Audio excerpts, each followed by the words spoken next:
গৌতম সংঘ মেলা প্রাঙ্গণে একটি প্রদর্শনী উৎসব আয়োজিত হয়েছে সরস্বতী পুজো উপলক্ষে।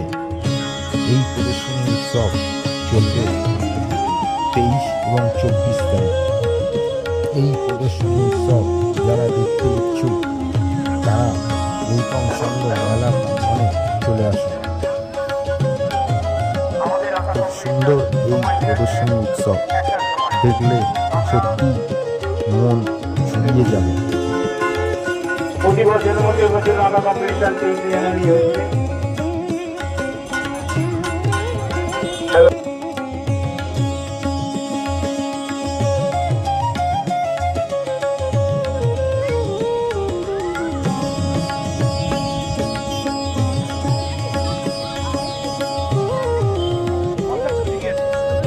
আজকে তো